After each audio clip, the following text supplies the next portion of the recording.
Hi, Rebbetzin Rochel. Good morning. Good morning. Sorry, I'm just loading my computer. I'll be with you in 1 second. I've got my phone, but I'm just loading the computer again. I just wanted to, good morning. I don't know if we got the name of Naomi Toft's mother will be having cataract surgery today.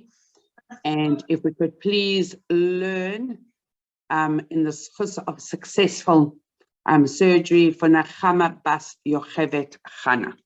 Amen, amen, amen, amen. It should be wonderful for her. My mother, she should rest in peace, when she had her cataract surgery. So one of the first things she said after, because it's a very standard procedure now, she said, "Wow, Hashem made such beautiful colors in the world," because the colors were dimmed when she had the cataract. And she just was looking around, she said, "Look how beautiful the world is. Look at the flowers, look at the colors, so Be'ezrat Hashem, Naomi, I hope your mother also has a speedy recovery, a perfect procedure. Thank you. She should only see good things. Amen. Amen. She only have good life to see. Rebbetzin, I didn't realize I was on mute before. I was answering all your questions. I didn't realize you couldn't hear me. It's okay. I'm on my phone. Tamima is my daughter. I figured. That's how it is. We all want our kids. Thanks so much. Laura Hendis, thank you so much for that comment. It encourages me very, very much. Everybody thinks that people don't need encouragement. Everybody needs encouragement. Even teachers need encouragement. We all need to scratch each other's backs, and it's good to know. Okay, so now we're right before it's Erev Shabbos. Thursday is Erev Shabbos Kodesh. We're already getting ready for Slichos, Moshe Shabbos, and the Sfardim have been already fixing the nation and saving us by saying Slichos already for a couple of weeks. And we're getting ready because we're learning Perek Pei Aleph, which is the Perek that was dedicated to Rosh Hashanah. The Vilna Gaon said that this is a Perek for Rosh Hashanah. And we know that so many of the psukim that we're saying in Perek Pei Aleph refer to and reference the shofar and reference Rosh Hashanah. So we're going to start today. I think we ended off with Pasuk Vav. Is that true? Because I showed you that Yosef had tzaddik, right? Ezus b'Hosef Shmo. Yeah, we did that. We did Pasuk Hey. Pasuk Vav. Yeah? Okay. Anyway, we talked about that Yosef had tzaddik. His name, he got a Hey added to his name. And that's because he was a tzaddik. So David HaMelech, we talked about this, that David HaMelech got a Yud, Daled, Vav, Yud, Daled. So when David's name is spelled full, he gets a Yud in his name. And Yosef HaTzadik gets a Hey, Yehosef.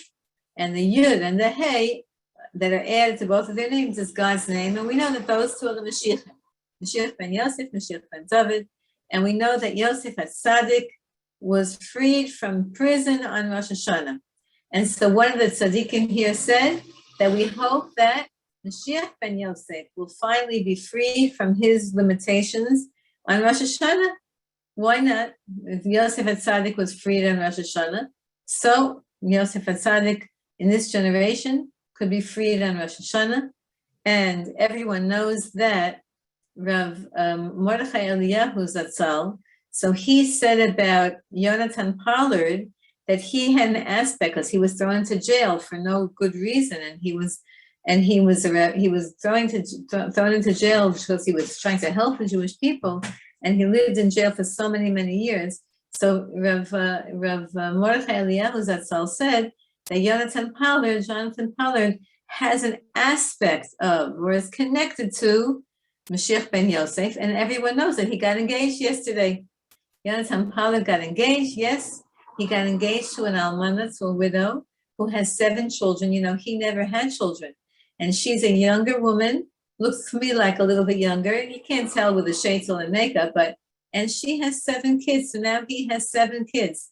And it seems that he feels that, it's funny because in his engagement announcement, he said that he feels that he has the bracha from Esther, his wife, Aleh Shalom. So that's a wonderful thing to hear, that, a person who had the aspect of Mashiach ben Yosef, was connected to Mashiach ben Yosef, and who was finally freed from prison. And now, Be'ezrat Hashem, he's going to have, Be'ezrat Hashem, a simcha to look forward to. So it's all connected. Everything is connected. Okay, now we're going to start Pasuk Zayin. Now we know that many things happen historically on Rosh Hashanah. Of course, the first thing that happened Rosh Hashanah was that Adam Harishon was created. That's why we say Hayom Harat Olam. Today's the creation of the world, because really the purpose of creation was for Adam Harishon, for us, for humanity. So Adam Harishon was created on Rosh Hashanah, and then he got kicked out of Gan Eden, also on Rosh Hashanah. Okay, that was a little bit of a detour. And Yosef HaTzadik got out of prison on Rosh Hashanah, and the Jewish people stopped working in Mitzrayim, also on Rosh Hashanah. Sorry, you have a little tzaddik next to you, I see. He's learning Tehillim. Good for you, little Rabbi Goldstein. Yeah, that's you. He's shy. Oh, sorry. He can come back. Okay, so Yosef HaTzadik was freed from prison in Rosh Hashanah, and the Jewish people. So all of our plagues, the Makot, began a year before. Chazal say that the Makos, the 10 plagues, took about a year. And it took a while until everything stopped. And we talked about this last week, that Dam and Sfardeya, those first two Makos, so the Egyptians were able to do magic and like do something similar. But already when Kinim came, that was it. That was the beginning of the Jewish people sat back and watched for 3/4 of the year until Mitzrayim was destroyed. And so Chazal say that all of the She'ibud finished by Rosh Hashanah. So now, this is what Pasuk Zayin says. Hasirosi misedel shechmo. Hashem says, and he puts these words into the mouth of the Paitan of Asaph. He says, I took away the sevel. The sevel means the burden, the suffering from your shoulders. Kapav miduta avorna. And I took away your hands from having to cook for everybody. The dud is the pot. Your kapayim are your hands. I took away the slavery that you had by schlepping, and I took away the slavery that you had by the domestic servitude. And you know that at a certain point, a crazy thing happened, and that is until the Egyptians saw that it couldn't work, but at a certain point, they made the women do men's work and the men do women's work, just to break their morale. But of course, women couldn't do any bricks, they couldn't schlep anything, and so they eventually, were a little bit more realistic. But the idea of, there was two kinds of slavery. There was back-breaking labor, and then there was in-the-house labor, meaning you were a slave to a family. They could come into your house. Egyptians could just come into your house. I mean, as Jews lived in houses, they lived in wherever they lived, they can come into your house and just command you to leave and come and wash your floors. And, take any of your kids and say, here, do the dishes. There was that's how it was. And so Hashem said, on Rosh Hashanah, I removed that. I stopped the burden. I stopped the suffering of your shoulders and the suffering of your hands. And so on a certain level now, so now we're not slaves, right? Nobody can come into your house and enslave you. On the other hand, we're very enslaved, right? We're enslaved to going to work. We're enslaved to all the things that we think are so important. So I want to tell you that I found my complaints notebook, my worrying notebook. I had a notebook of all my worries, all the things I was worried about, except that I didn't call it a worrying notebook. I called it my to-do list. My to-do list, all the things I had to do, when you move, it's almost endless. Nothing is endless but God and Torah and mitzvahs and our neshama, but moving comes really close. There's just like so many things, and I'm nowhere near done with them. I mean, Baruch Hashem, I'm moved in, but then the list of, changing the bills and changing your address, all that stuff. So the other day, I found in trying to set up my, Baruch Hashem, my new study, which I'm welcoming you to. So I found my to-do list, which was my worrying list. And I found that all the things I was worried about I can cross off now because none of them happened. That's like Rav Tzadok says. Rav Tzadok says 90% of what you worry about is ridiculous. That's what he says. And then what you're supposed to be concerned about, am I davening right? Am I nice enough to people? That we put in a little bit less effort. And the things that we worry about are narishkeit, are silly. So we all have burdens. We're all very burdened with stuff in our life. We worry about things, and then we forget that we even worried about them. Whenever any of my grandchildren travel here, I'm so worried. The plane and the traveling, and they're going to find the suitcases and all of that. And then all of a sudden, like, that disappears as soon as I see them in the airport. And you forgot that you were worried about all those things because it was as if they didn't happen. So Hashem says, so if you're worried, Chevra, if you're worried about anything, say this pasuk. Say, Hashem will remove from my shoulders the burdens of the responsibility that I feel I'm carrying. I'm carrying the whole world on my shoulders. And Hashem will remove from my hands. My hands means what I think I have to do. Not everything do you have to do. Like the old-fashioned expression that my mother, she should rest in peace, used to say, and I'm sure your mothers, they should be well, and they should, those who are in Gan Eden, tomorrow's another day. Like it's such a thing, right? If you're working till you're dropping into the bed because of exhaustion, tomorrow's another day. So your hands. And now, and David HaMelech / Asaf, I mean, we said that this parak of Tehillim was written by Asaf, one of the Leviim, but it was edited, it was connected to, it was experienced by our precious and beloved David HaMelech. So he says that he's quoting now from Hashem. Hashem is putting the words into his mouth, into both of their mouths. But Sarah Karasa, you called out to me when you were in Saras. Sarah means Saras. You were suffering. You were in a really bad place. The kids, the grandchildren, the finances, the health issues, the neighbors, the whatever. You called out to me because you were upset. You were crying. Va'achaltzeka. Now, I want you to look at the word for those of you who are looking in the Tehillim. So you see that the last letter is a chaf sofit, but it has a dot in it. I just want you to pronounce the word right. Va'achaltzeka, because it's a chaf sofit with a dot, so it's a kaf sofit. You might not have known that you can do that.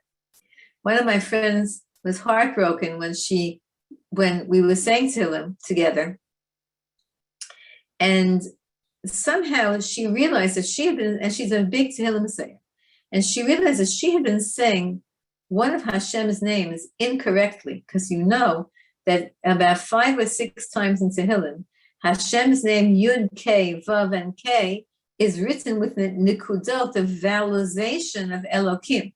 And it's written when Hashem's name is written together with Aleph, Dalet, Nun, Yud. So you say that Hashem Elokim, but my friend didn't realize that. All the years she's saying Tehillim, and she burst out crying, as if to say, all the years I thought I said Sefer Tehillim over and over again, and here I said an incorrect word.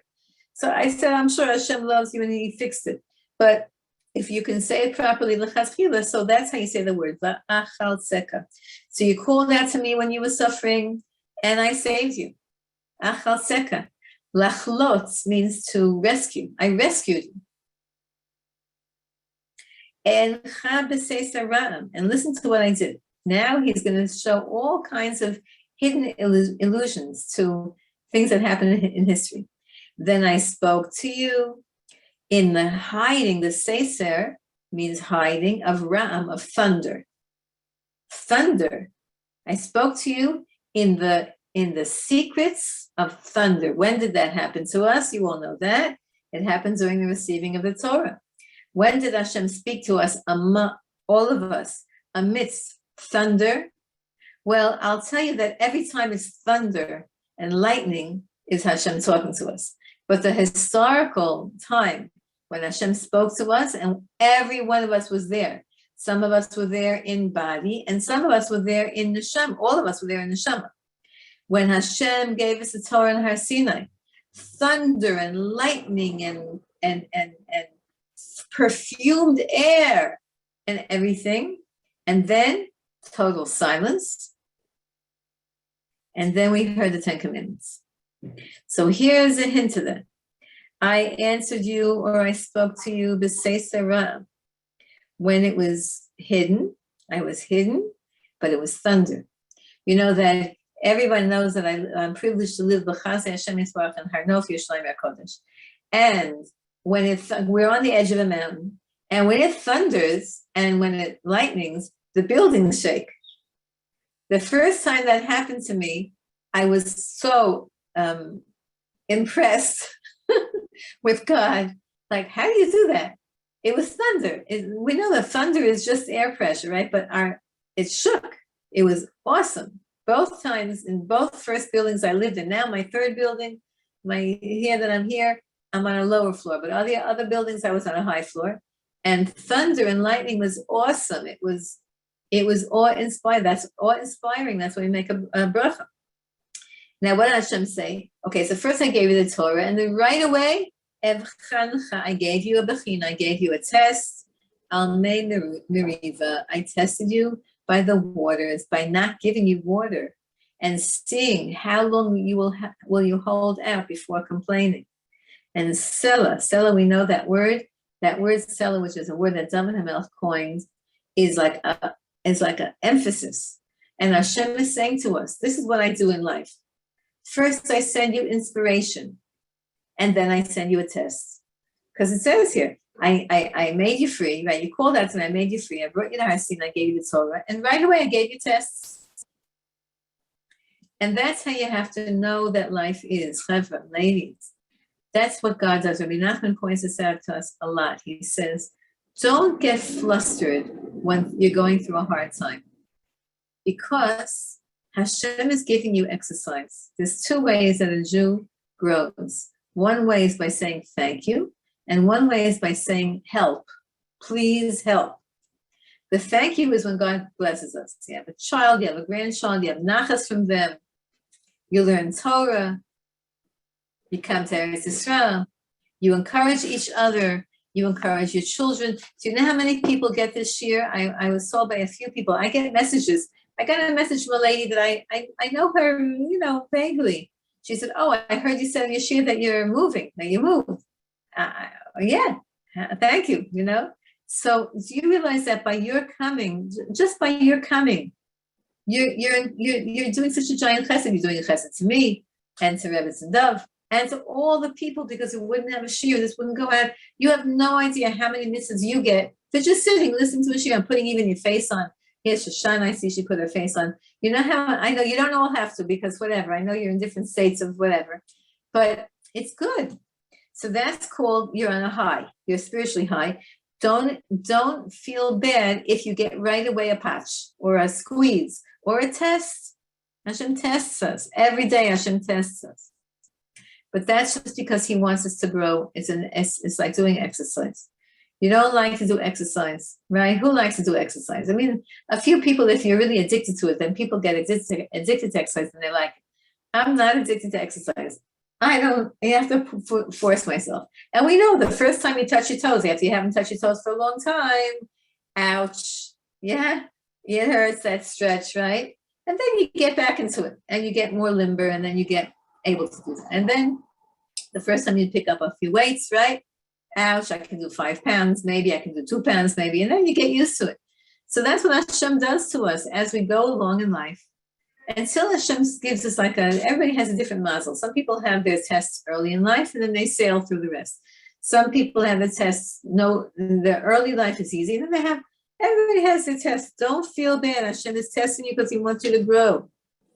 Shema Ami, pasuk test. Shema Ami, listen, my people, you're my people. I love you, says Hashem. I am now testifying, says Hashem. I'm the aid. I'm the testifying. Yisrael im tishmali, listen to me. I need you to listen to me. Hashem is telling us, we tell our kids, been there, done that. You know that expression, been there, done that? How many times, of course, we don't say those words, but we try so hard to get our kids to not have to go through the silly things that we went through. We want to try to make them avoid the mistakes. Okay, whatever. They all have to go through what they have to go through. But here, Hashem is saying, listen, that you see that the parak is written in the state of prophecy as if Hashem is speaking. Okay, so now I'm going to tell you something, and now none of us are prophets, none of us are David HaMelech, and none of us are Asaf, who wrote this, the lady. But I will tell you that when you daven in your own words to Hashem, or even when you're davening a siddur, or you're davening Tehillim, sometimes words come out of your mouth and it's from Hashem. You have to listen to what you say. Sometimes when you speak to people and you say something and you wonder, like, where did that come from? So here, the Navi is speaking words from Hashem. Sometimes if you write Hashem a letter, just sometimes you write, you journal, if you're a journaler, depends on how you express yourself. If you're a speaker, if you're a dancer, if you're a singer, if you're a poet, if you are a journaler, Hashem takes over sometimes. So here he's speaking through the prophet and he says, listen to me, people. I'm going to tell you something that's a fact. I'm being a witness. When Hashem is the witness, says in Pirkei Avos, when Hashem is the witness, then you can't deny that testimony. And he tells us now the first two of the Ten Commandments, except in reverse order. Lo yebecha el zar, v'lo tishtachave le'el nechar. Don't have a foreign god, and don't bow down to a foreign god. Don't Elias, and don't go after a foreign god. Now, what does that mean, a foreign god? None of us are bowing down to idols, but a little bit we are. Chas v'shalom. Oh, 1 second. I have to answer the door. Just a second. Sorry, it's a special delivery. Lisa? Me? Na? Daka.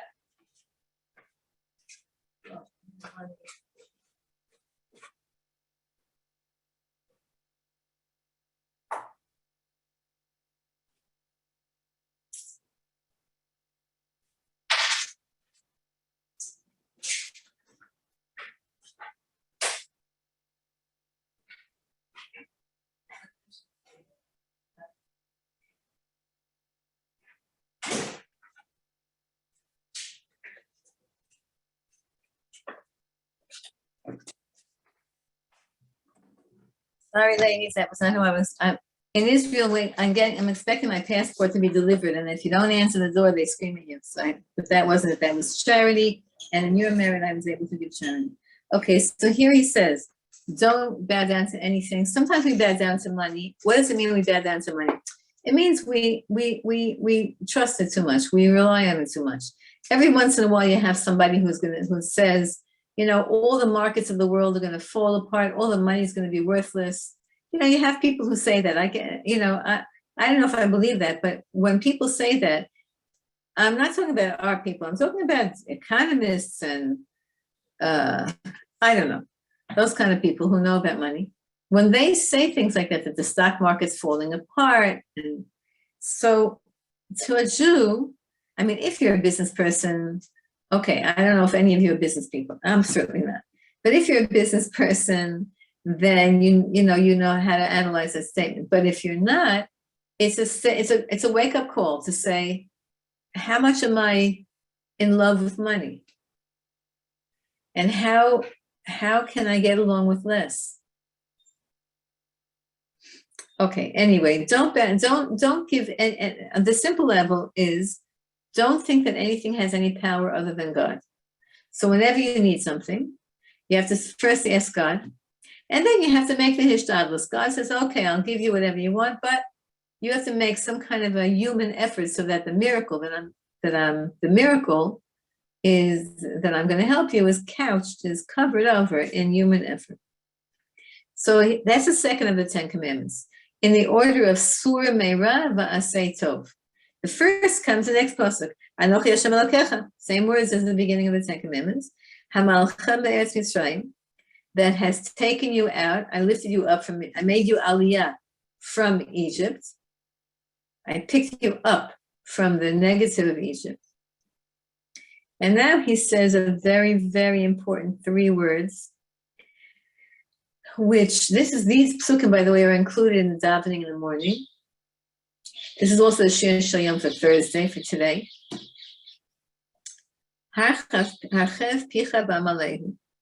Open your mouth and I'll fill it up. That means, ask me anything and I'll fulfill it. So right away you're saying, what do you mean? I've been asking. No. Every time you ask Hashem for something, he says yes.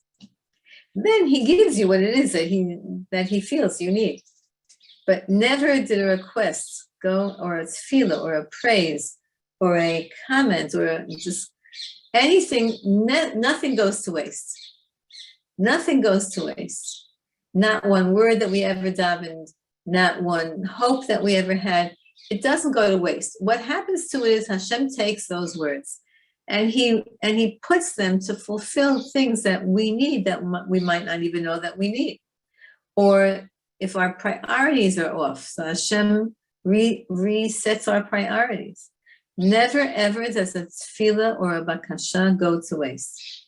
Sometimes Hashem puts it to waste, he puts it in the bank for us. And he says, I know you want a parking space. And that's a valid request. You're going to walk and drive around the block until you find one. I'm not going to give you a parking space, but I'm going to give you later on, I'm putting this in the bank for you, says Hashem. And later on, you're going to be driving and you might almost get into an accident and I'll save you. So you think you want a parking space, and instead I'm going to take that request and I'm going to change it into I'll save your life and not crash your car and whatever. So I say every day in davening, we have this pasuk in Shachris and so sometimes I pause. It's in Psukim de Zimra. Sometimes I pause and I say my request by Harchef Picha V'Malehu. Open your mouth. Yeah, like you ever see little kids? They open it when they want to eat. They open their mouth, and they expect you to fill the mouth. You look at little birds. They open their mouth, and the mother sticks food and worms into the mouth. So Hashem says, "You're my little kids. So open your mouth." It doesn't mean only to open your mouth and to ask for food. It means open your mouth and start talking to me, says Hashem. But I'm going to tell you something. If you're by yourself, if it's just you, davening, just you and Hashem, and you want to limamesh, you want to physically show Hashem that you really need him, and you want to talk to him. So talk to him with your mouth wide open. Open your mouth, really physically, just wide open your mouth.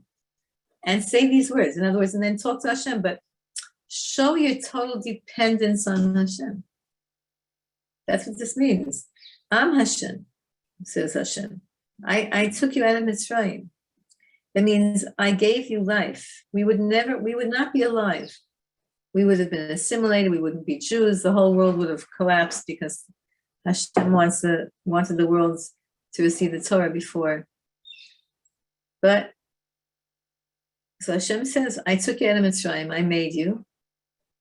So think about, so now ask me for more. Ask me for more.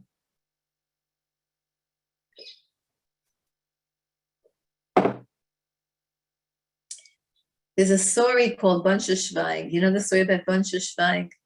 I think it's like a story by a Yiddishist I forgot who wrote the story. It's one of those sad stories of this guy. His name is Bunch of Schweig, a poor guy. But his whole life, he did righteous acts. He did everything good. But he was a poor Nebuch kind of a guy. And he comes to Shamayim. Maybe Bialik wrote the story. I forgot who wrote the story. It's not a true story. It's just a story. He comes to Shamayim, and in Shamayim, they read his record. They see that he didn't do one bad thing in his entire life. And he suffered. He had suffering. He was poor, but he was righteous.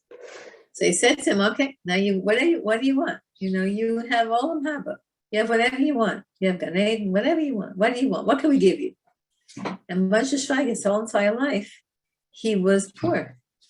And so he said, you know what I want for eternity? They said, what? You have your choice. And he said to them, every morning I want a hot roll with butter and a cup of coffee. And the way the story is written, it says, and the angels groaned. The angels cried, like that was the best you could do. Didn't he get anything Gan Eden? That's all he could. He had small mind because he was poor now. That's just it's just a fiction story written by some Yiddish. I forgot who. Forgive me, all of you educated people who know maybe it was Bialik. I don't know. I forgot who wrote it.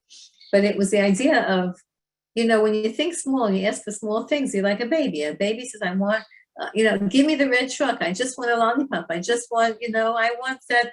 I want you to, whatever, take me and push me on the swings. Little kids have little requests. Big people have big requests.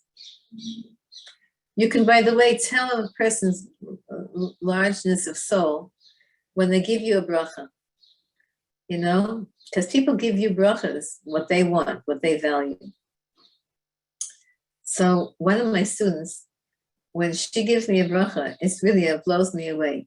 Like her brachas are something like, may your mind expand to understand the highest levels of Chachma and Bina, and then edge up to Keser. Like she gives these amazing brachas because her mind is big. She doesn't say stuff like you should be well and healthy and have nachas from your children and have parnasa. That's all good and that's very, very vital. It's important. But then she goes on about, not just you should live to see Mashiach, but you should understand the deepest understanding of the karbanos. You should be able to fulfill the karbanos even now, without an operational base on mikdash. That's a high soul.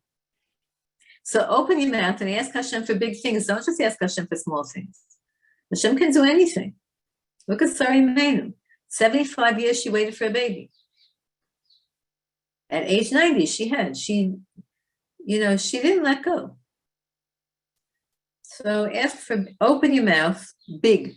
Harchev means, it doesn't say ptach, picha, which would mean open your mouth. It means, harchev means rachav, expand your mouth. Widen your mouth. It means ask Hashem for big things. Don't just ask your kids should stay from.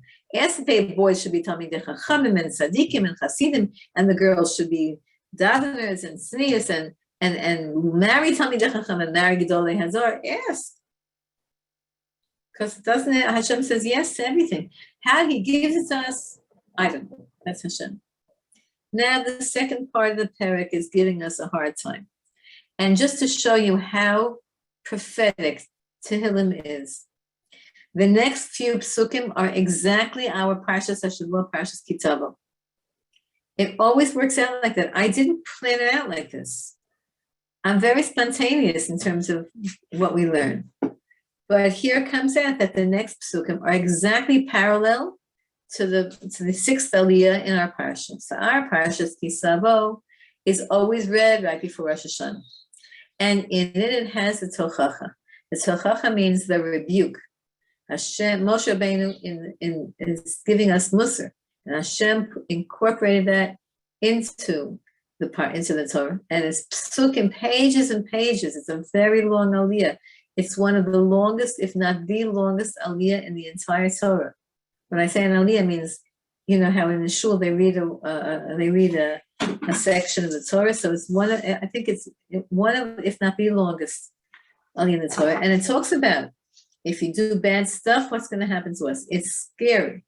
If you read it, you'll see the beginning isn't so bad. Then as you go further on and further on, I find that by the end of the aliyah, I'm like, I can't listen anymore. It's just too painful. It's too hard. And why do we read that? So the Ezra HaSofer, who set up how we should, he was one of the final prophets, and he set up how we should read the Torah, how the parshas go and the aliyahs go. He always made that we read Parshas Kitavo right before Rosh Hashanah. Always. Why?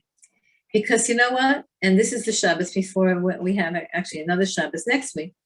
That's because Rosh Hashanah comes out next week, Sunday night. Not this, but next. But we always read Kitavo before Rosh Hashanah to fulfill the ma'amar, the saying of Chazal, let all the negativity, the klalos of the year be finished, and let the blessings of the new year begin. That's what we say on Rosh Hashanah. Tachel Hashanah b'kibloteha. make the year end, and all the curses of the year should dissolve and should be finished. And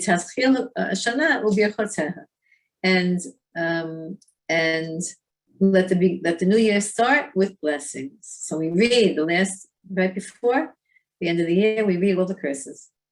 And all of these curses have come true. Chazal tell us that these curses all came true by Churban Bayis Rishon and Churban Bayis Sheni. We all see that World War II was no picnic for the Jewish people.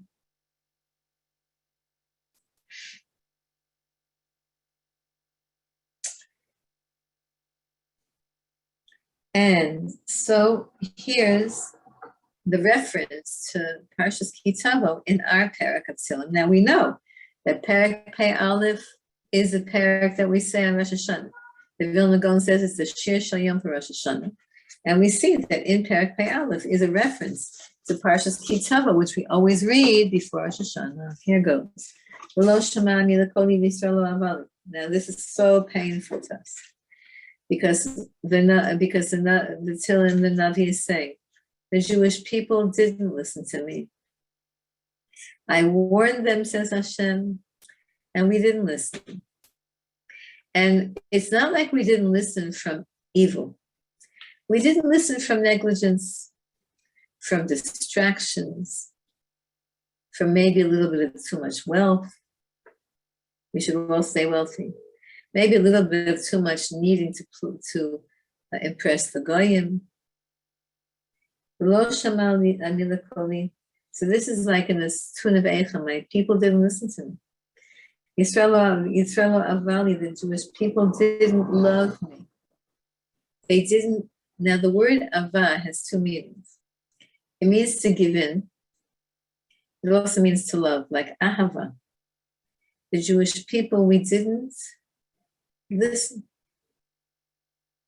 We went astray. So then what happened to them? Because we went astray. I let them go astray. Says in Tehillim. I let them go according to the stupidity of their hearts, according to the silliness. Now, Rav Hirsch translates it as a stubbornness.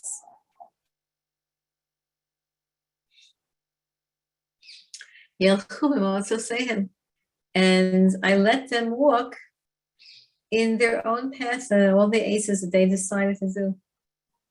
All the ways of trying to hack the system. Everybody's trying to figure it out better and do it a little bit differently. And all of that, Hashem says, that's not what I want. It's just not what I want. And it's a sad thing because I warned them, and then we see the consequences. You see, the Jewish soul is bound up with the mitzvahs of the Torah. Just like your body needs physical food, right? Everybody's body is made in such a way that we need food. So if you would eat cardboard all day long, and no matter what, let's just say that the powers of the crazy world that we're in start promoting eating cardboard. Now I hear that they're promoting eating insects. I don't know exactly what that is, but it seems that whoever is in charge of the media, because we know that whatever they tell us, unless you see it with your very eyes, and unless you can't believe anything on the media now. Everything is so skewed. Just because you're a whole bunch of Brits, so I'll tell you that. So now your whole country is sitting shiva for your queen, the Queen of England. I'm sure that you're not, but whatever. Or maybe some of you like the queen.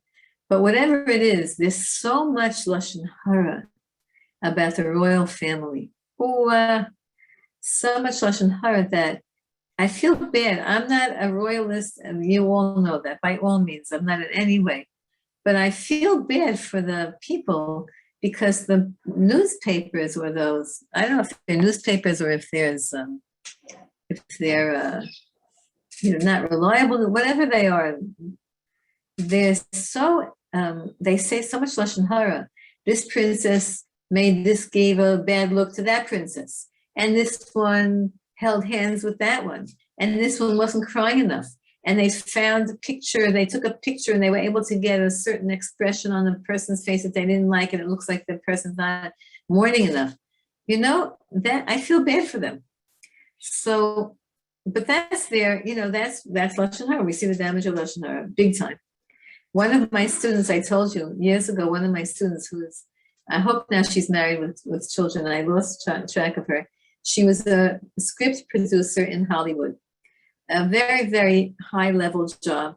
She was the one who would read, Hollywood gets like thousands of manuscripts and all kinds of artistic contributions every day, because everybody wants to be a Harry Potter. Everybody wants to make everybody who ever wrote a story wants it to be made into a movie so they could be rich. So this student of mine, she was in one of the big studios in Hollywood, and she was the one who, if she had 10, she told me she had 10 people working underneath her, and they were all reading all day long scripts and stories and poems, and listening to music and looking at art to see if any of that would be worth buying. And then they would submit to her reports, and then she would decide, and she would, read it and pitch it, whatever. She said to me this famous line, I've been using it for at least 15, 20 years. She said to me, in Hollywood, Lashon Hara is the currency of her profession. Like, just to say a negative word in the right way, it puts you on a pedestal and makes everybody hate that person. Whatever, Lashon Hara is terrible. So whatever it is, the Jewish people, our nourishment is the Torah. So if we eat something, if we live a life that's not Torah, then we're out of sync with our essence. That's why Hashem says, I feel bad for you. I gave you a Torah. And within the Torah, there's such a big, wide range of how you can keep the Torah. You don't have to wear a mitpacha. You like to wear a sheitel, wear a sheitel. You want a beautiful sheitel, wear a beautiful sheitel. You want to wear makeup, wear beautiful makeup. You want to wear jewelry, you want to not wear. You want to be simple, you want to be fancy, you want to be rich. Whatever you want to do, you can. Within the halacha, there's such a range of how to keep Shabbos and how to keep tznius, and how to keep anything within the range. Hold on to something within the range. So it says, the Torah says, but Nebuch, you didn't listen to me, and you figure that you can take a lifestyle that's not yours. Lu Amisha, Me'ali, now this is they made into a song. Halava, I wish it was. The word lu here, lu, lamed vav means I wish it was, like lule, like halavai. That my nation should listen to me. Yisrael b'drachai alechu, let the Jewish people go in my ways. I'm not asking too much. Hashem doesn't say you have to spend all your money on charity, but I don't know, what's the smallest amount of money in England? I don't know, a tuppence? Is that a real money anymore? Whatever it is. A little bit, something. Lu ami halamvai, that my nation should listen to me, says Asaf / David HaMelech. Kimat oiveim achnia, because then you know what I would do? If the nation listened to me, I would immediately destroy all their enemies, like I did in Mitzrayim. That would be it. It would be the end of Golus. So you might say, well, how can we all listen? There's so many Jews who don't know they're Jewish. Hashem doesn't expect from anybody more than is capable. If the person doesn't know they're Jewish, okay, Hashem doesn't expect them to be Jewish. They don't even know they're Jewish. And if if a person knows a little bit, but not a lot, or their circumstances don't let them, Hashem is in charge. Everybody is judged differently. Us, believe it or not, we're judged the strictest. Why? Because we know the most. Because we know the most, and we're expected. I'm talking about me and you, because we're considered in the elite of the Jewish people, because we know Hashem, we know the world, we know the Torah, and so Hashem expects us to do more. And don't think you can get out of that. You can't.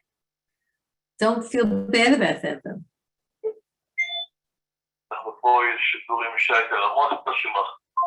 So, Lu Amisha Me'ali, Yisrael b'drachai yalechu ki me'at oiveim achnia. Now, the word me'at means small. It means I'm going to take all of their enemies and make them nothing. Years ago, I remember somebody said, I forgot if it was a politician or if it was, I think it was, he said, there's no way that the Arab problem could be solved. No way, derech hateva, there's no way that the problem in Israel, the terrorism, can be solved. There's no way. We just have to live with it. And that was, by the way, that was Netanyahu's policy in every government. He just said, let's push it off. We're not going to make any statements. We're just going to push off. We're just going to maintain the status quo and just stay alive. But don't think we can solve this. It's an unsolvable problem. But it's not. Because Hashem says, in a second, I can figure out how to do it. Years and years ago, one of my very holy friend of mine, she had a dream. Let's just finish up the pair quickly. She had a dream. Two people that I knew had the dream on the same night. And that dream was, this is going back a long time ago, it's going back at least 15 years. They dreamt, and both women talked about it, like they just happened to mention it, two different women. That they woke up in the morning and all the Arabs in the whole land left. The night before, they all made a pilgrimage and they all left. I'm talking about the Arabs who don't have a Jewish root, because a lot of the Arabs have Jewish roots. But all of a sudden, the Har HaBayis, the Temple Mount, there was nobody there. It was empty. And all the villages, all of a sudden, they were empty. So this is a dream that two very righteous women had about 15, 16 years ago. Hashem could make that happen. It was a dream. They both had a dream. I don't know how that worked out. They were not, they're both people that I know, but they were not connected to. So Hashem could do it in a second. Look at what happened yesterday. You know that wedding in Dubai? There was a wedding last night in Dubai, yesterday, in Dubai. Dubai, United Arab Emirates. So, Chabad is wherever there's a human being, there's a Chabad, right? There's two people in the world. If there's a country where there's two people, one of them is Chabad, and the other one is a Suffolk, maybe it's Jewish. That's where the Chabad's there. So the rabbi of United Arab Emirates for the last, I think, 8 years was a single bacher. The only one of the shluchim in the world that was a single rabbi was this guy. His name is Leiby, I think. And he just got married yesterday to some girl who agreed to, come and, be his partner in Dubai. So I have a student whose husband does business in Dubai. So he's there. He's a guy with a beard and pants, a long beard and a long coat. He does business in Dubai. So he's there for the wedding. He's coming home today, actually. And I saw clips of the wedding. They're all over. And there's clips of, you have all these Arabs in their long white stuff, dancing in the middle of the circle with the chassan. All these sheiks and I don't know what they call them. Hashem could make that. Hashem made that happen. Like, how is that possible? You know why? Because Hashem is saying, I can do anything. Maybe he's already lifting the problem of the Arabs because of the Abraham Accords that President Trump, he should be well, that he made with his son-in-law and Avi, his partner. All of a sudden, like, there are Arab countries who are saying, what, are we crazy? Like, let's make a treaty with Israel. We'll have economic prosperity. Why not? They're not, they have no ideological reason not to. They just didn't. Now they did. Because of diplomacy, whatever. Hashem can do that. Let's do the end of the parak.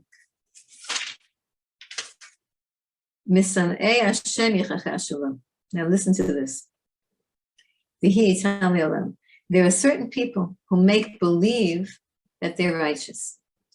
They make believe that they're moral. They make believe that they're on your side.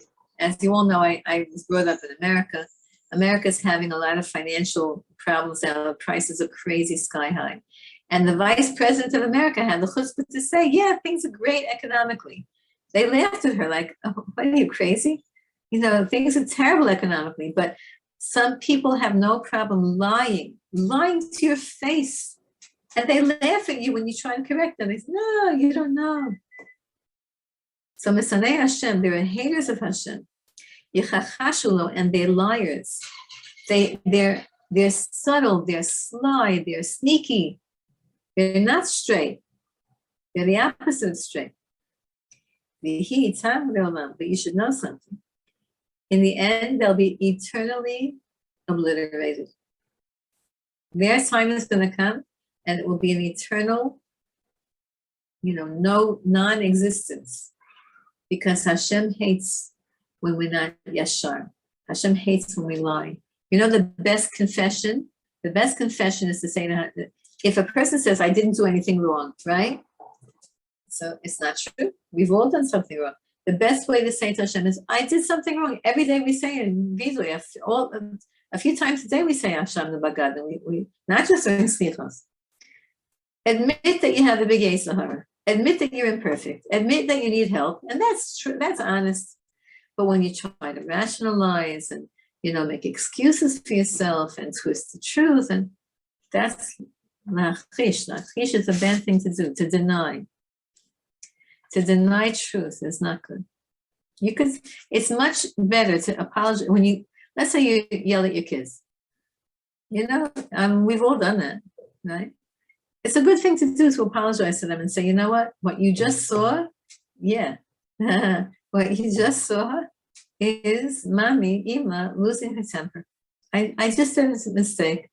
I'm sorry I yelled at you. When kids can get disarmed by that. Because that doesn't happen. But it's not a bad idea to say the truth. I'm sorry, I'm in a bad mood. If you wake up in a bad mood and you say to your kids, listen, kids, I'm just letting you know right now, I didn't sleep last night. My temper is very short. You better make your own lunch and snacks and go to school quick. You say that to kids, and they learn honesty and they learn to express themselves. They learn to be able to talk to you. So I'll tell you a big. Let me just finish the last pasuk, and the last pasuk is a great pasuk. We're happy with the last pasuk. But what is Hashem saying? Hashem is saying, but you who are holding on to goodness, I'm going to give you the fat of the land, the fat of the wheat, the most delicious gashmias. I'm going to make Eretz flourish. We're so rich here. And I'm going to take honey, and I'm going to take it out of a rock, and I'll satisfy you. What does it mean, honey out of a rock? It means I'll make you miraculously. I'm going to make you a miraculously beautiful, beneficial, wealthy, satisfying life. So I want to tell you a cute thing that happened to me, just because we have a minute or two. So when I moved into this new apartment, thank you Hashem, Hodel Hashem, Kitzov, Kilo, Chasta. With all of its quirks, this apartment is Baruch Hashem. I'm glad the move is over and now I'm settling in. So one of the neighbors, I have wonderful, wonderful neighbors here in this room. One of the neighbors came with a giant cake, a big on a platter, and she and her daughter came in with a giant cake. Now I don't eat that kind of stuff. I don't eat white flour. I don't eat sugar. It was like poured, iced all over with beautiful cake. So I was talking to her and I thanked her. We got to know each other a little bit, and then I thanked her for the cake, and then I presented it back to her. And I said, I'm so happy to know that you're going to be eating this cake over Shabbos, because I don't want to, you worked so hard on it. It's so beautiful. I accept it. And now I'm gifting it to you, because I don't eat that kind of stuff. So she was without a beat. She said, oh, good. It's good to know. It's good to know. And then afterwards, I regretted it terribly. I said, maybe it was not nice of me. You could go back and forth. On one hand, I'm a very practical person. As spiritual as I am, I hate to waste. And I know what's going to happen to that cake. It was so beautiful. What am I going to do? Take it to Neve and give all the people and all the teachers in Neve, we bring our junk food to Neve. And never the girls eat it all day long. It's not good. And what am I going to do? I'm not yet ready to host Shabbos meals yet. I'm not set up yet for that. So it's not like I can put it on the table. And whatever, I gave myself, but then I thought maybe it wasn't nice that I didn't do that I didn't accept it. We made joke. I joked about it. I said, I'm hoping that it's okay what I just said to you. That's what I told the lady. She said, no, of course, it's good. Anyway, one of my friends told me a very interesting thing. She said, that was when you first meet neighbors, everybody's on, really like they're on their best foot. You put your best foot forward. You want to make an impression. You want to look a certain way. You want to be accepted. So my friend, I have a friend who's an expert in transforming everything from negative to positive. she said, well, what you just did was you really had a real friendship with this lady because you told her the truth. You just introduced yourself to her in an honest way, as opposed to all the other people. Subsequently, I have so much candy in my house now. I took it all in, and I said, but so sometimes when you really communicate honestly, you teach the other person you're communicating with to communicate honestly. So when you tell your kids, I did the wrong thing, you're teaching them how to say back to you when they do the wrong thing. I did the wrong thing. Okay, so let's just read the last pasuk again, because this parak has to end in a positive.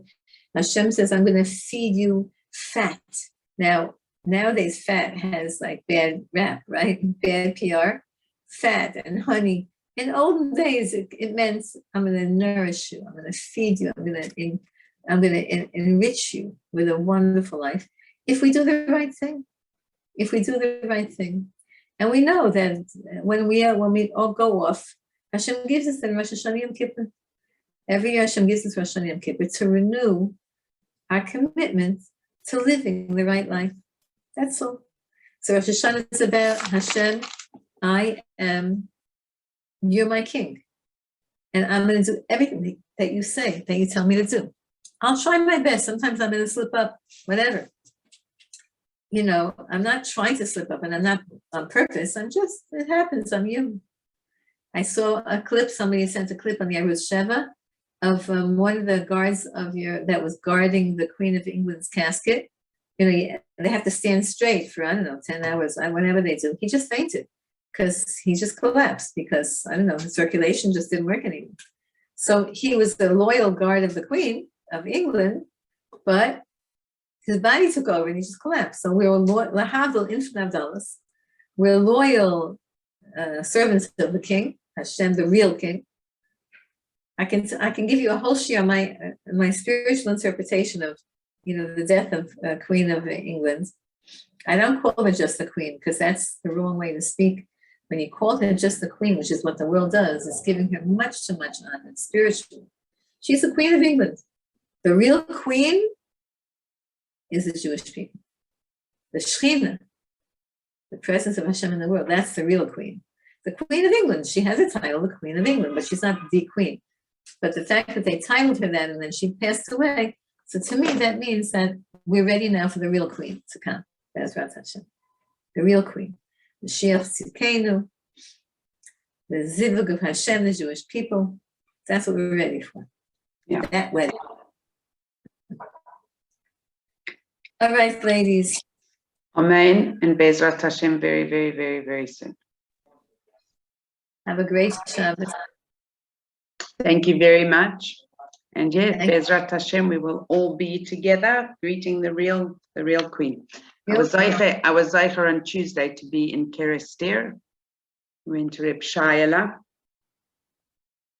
Let's hear, how was it? It was amazing. It was amazing. We actually went to, first we decided we'd go to the house and to the little room where he would sit. And there were no men there. And we were 8 ladies. And there was another lady from Stanford Hill who had actually gone there with her son, and they were on our flight. It was quite interesting to see. And it was actually very easy to do and to go.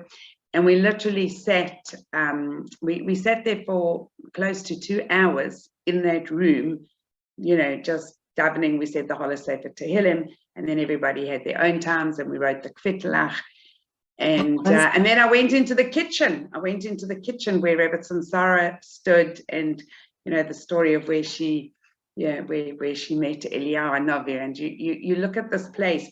I mean, they're selling little pieces of brick for $3,600 to rebuild the kitchen. But I said, just to be there and take the picture and to see that place of where she really is.